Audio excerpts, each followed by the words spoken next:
সরকারি গুদামে খাদ্য সংরক্ষণের লক্ষ্যে প্রতি বছরেই কৃষক ও মিলাদদের থেকে ধান চাল সংগ্রহ করা হয়। চলতি বছর 2 দফায় বাড়ানো হয় ধান চাল সংগ্রহের লক্ষ্যমাত্রা।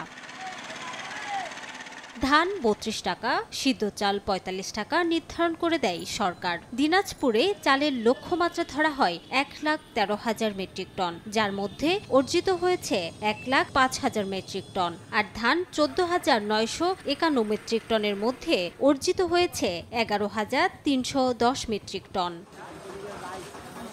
কৃষি উপকরণ বৃদ্ধির কারণে ধানের উৎপাদন ব্যয় বেড়েছে জানান কৃষক। আর মিলাদদের দাবি, সরকার নির্ধারিত দামের চেয়ে বেশি দামে ধান কেনায় প্রতি কেজি চালে লোকসান হচ্ছে 1 টাকা পর্যন্ত। আমাদের কীটনাশক কিনতে হচ্ছে, সার কিনতে হচ্ছে, সেচ দিতে হচ্ছে, পানি আকাশের সেরকম সংকট।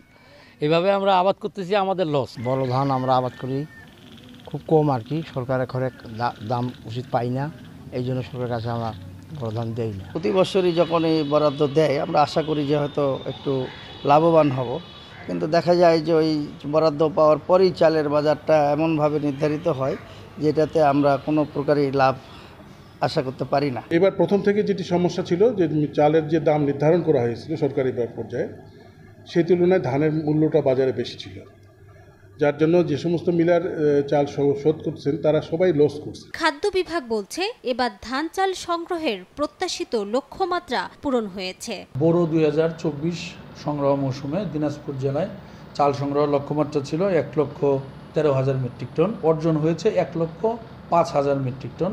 এটি লক্ষ্যমাত্রা অনুযায়ী হচ্ছে 93%। সিএসডি এলএসডি মিলিয়ে এই মুহূর্তে আমাদের প্রায় 1,15,000 মেট্রিক টন চাল মজুদ আছে। জেলা খাদ্য বিভাগের তথ্য মতে দিনাজপুরে 25টি এলএসডি ও একটি সিএসডি খাদ্য গুদামে মজুদ রয়েছে 1,15,000 মেট্রিক টন চাল। এবার জেলায় বড় আবাদ হয়েছে 1,74,020 হেক্টর জমিতে। সময় সংবাদ, দিনাজপুর।